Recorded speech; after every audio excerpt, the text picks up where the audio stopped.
আসসালামু আলাইকুম বন্ধুরা, তোমরা সবাই কেমন আছো? আশা করছি সবাই খুবই ভালো আছো। আজকে আলুর দম আর লুচি নিয়ে হাজির হলাম তোমাদের সাথে। গরম গরম আলুর দম আর গরম গরম লুচি যদি ডিনারে হয় তাহলে জমিয়ে খাওয়া যায়। তো বৃষ্টির রাতেই হোক আর অনুষ্ঠান বাড়িতেই হোক, আলুর দম লুচি সবসময় জিন্দাবাদ। তো আমার এই রান্না তোমাদের ভালো লাগলে আমার চ্যানেলকে সাবস্ক্রাইব করে আমার পাশে থাকার অনুরোধ রইল। এখানে দেখো ছোট ছোট আলু ধুয়ে পরিষ্কার করে রেখেছি। তারপর এখানে নিয়েছি ধনেপাতা, কাঁচা লঙ্কা, টমেটো, পেঁয়াজ পেস্ট বানিয়ে নেব। আদা রসুন বাটা, শুকনো লঙ্কা, দুটো পেঁয়াজ কুচি করে রেখেছি। এখানে দুটো এলাচ, দারচিনি, গোটা জিরে আর তেজপাতা নিয়েছি। এক বাটি টক দই ভালো করে ফেটিয়ে রাখলাম। এখন আলুগুলো ভালো করে পরিষ্কার করে রেখেছি। একটা কাঁটা চামচ দিয়ে ভালো করে প্রত্যেকটা আলুর গায়ে ফুটো করে নেব। তারপর আলুগুলো একটা কুকারের মধ্যে দিয়ে হলুদ গুঁড়ো আর নুন দিয়ে একটা সিটি দিয়ে নেব। খুব বেশি সেদ্ধ করব না। আলু সেদ্ধ হওয়ার জন্য বসিয়ে দিয়েছি। এদিকে একটা ফ্রাই প্যানের মধ্যে তেল দিলাম। গোটা জিরে, এলাচ, দারচিনি, তেজপাতা দিয়ে সুন্দর গন্ধ বেরিয়ে এলে শুকনো লঙ্কা দিলাম।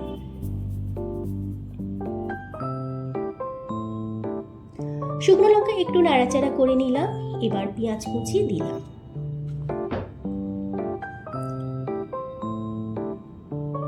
পেঁয়াজ একটু নাড়াচাড়া করে নিলাম।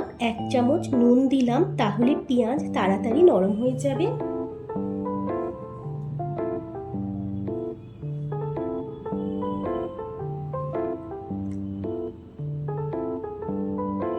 পেঁয়াজ নরম হলে আদা রসুন বাটা দিলাম। আদা রসুন বাটার কাঁচা গন্ধ যাওয়া পর্যন্ত ভালো করে ভেজে নিলাম।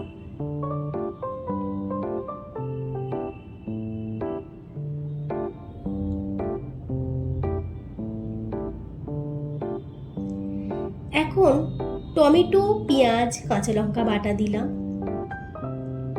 এগুলো বেশ কিছুক্ষণ নাড়াচাড়া করতে থাকবো। এই সময় রঙের জন্য কাশ্মীরি গুঁড়ো লঙ্কা এক চামচ দিলাম ও সবকিছুর সাথে মিশিয়ে নিলাম। সুন্দর একটা লাল রং আসবে। এখন পানি দিলাম, মশলা অ্যাড করলাম। হলুদ গুঁড়ো, ধনে গুঁড়ো, লঙ্কার গুঁড়ো, জিরে মরিচ গুঁড়ো, গরম মশলার গুঁড়ো, নুন দিলাম। মশলাগুলো একসাথে মিশিয়ে ভালো করে কষিয়ে নিলাম।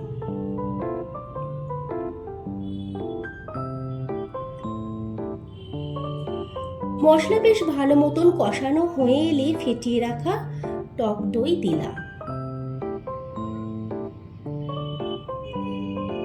এই সময় গ্যাসের ফ্লেম লো করে রেখে টক দই দিলাম ও অনবরত খুন্তি চালিয়ে ভালো করে দই মশলার সাথে মিশিয়ে নিলাম।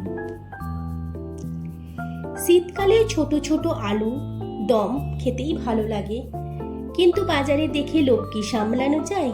তাই বাজার থেকে এখনই ছোট ছোট আলু দেখতে পেয়ে বাড়িতে নিয়ে চলে এসেছি। তো জমিয়ে খাওয়া যাবে। বর্ষায় শীতের আলুর দমের মজা নিলাম।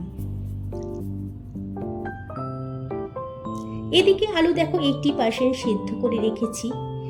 এই পানিটাই ব্যবহার করব।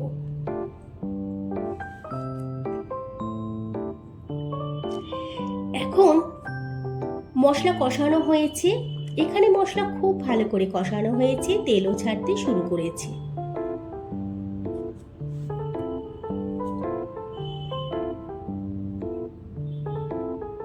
এবার আলু সেদ্ধ করে রেখে যে পানিটা রেখেছিলাম সেই পানিটাই দিয়ে দিলাম।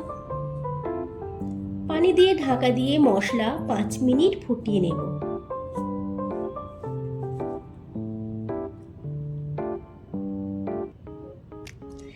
এখন অন্য একটা কড়ার মধ্যে তেল দিয়ে সেদ্ধ হওয়া আলুগুলো ভেজে নেব। আলুগুলো এইভাবে ভেজে নিলে খাবার সময় খুব সুন্দর একটা ফ্লেভার পাওয়া যাবে। আবার আলুর দমের যে তরকারিটা তৈরি হবে সেটাও দুর্দান্ত হবে। তো যাই হোক, বেশ প্রত্যেকটাই আলুর গাগুলো হালকা লালচে রং ধরলেই নামিয়ে নেব। দেখো কত সুন্দরভাবে আলুগুলো লাল হয়েছে। এখন ঝোল দেখো টকবক করে ফুটছে। এই ঝোলের মধ্যেই ভাজা আলুগুলো দিয়ে দিলাম। আলুগুলো ভালো করে সেট করে ওপর থেকে কাঁচা লঙ্কা, ধনেপাতা কুচি আর হাতের মধ্যে কসুরি মেথি ভালো করে গুঁড়ো করে ছড়িয়ে দিলাম। এখন ঢাকা দিলাম একেবারে 10 মিনিটের জন্য, তবে গ্যাসের ফ্লেম লো করে। 10 মিনিট পর দেখো আলুর দম একেবারেই রেডি, টকবক করে ফুটছে, আলু খুব ভালোভাবে নরম হয়েছে। এখন তোমাদের দেখাই, আলু দেখো কত নরম হয়েছে, গ্রেভিও কত ঘন হয়েছে, সাথে কালারটাও দুর্দান্ত হয়েছে। এইভাবে আলুর দম করলে সবাই কিন্তু আঙুল চেটেই খাবে। ডিনারে এই রকম আইটেম যদি থাকে বন্ধ হবে না। আমার এই রান্না তোমাদের ভালো লাগলে অবশ্যই লাইক, শেয়ার, কমেন্ট করবে। আল্লাহ হাফিজ।